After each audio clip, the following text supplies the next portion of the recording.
Hello guys, so in this video I'm just going to show you that how to show your Facebook Messenger story to custom. So that's quite simple and easy to do. So let's begin. And first of all, open up your Facebook Messenger app, and then just simply click on these two lines on the top left.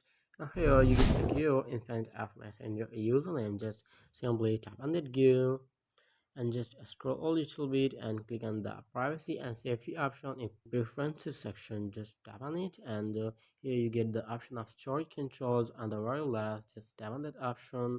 So here you can see the custom option and a second. So just simply tap on custom and then just choose to whom you want to show, like in this way, and just simply click on apply. And you can see the option of save on the top right.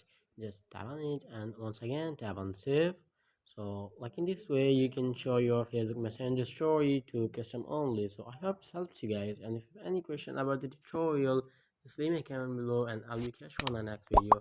And if you don't, just like and subscribe to my channel. Thanks guys.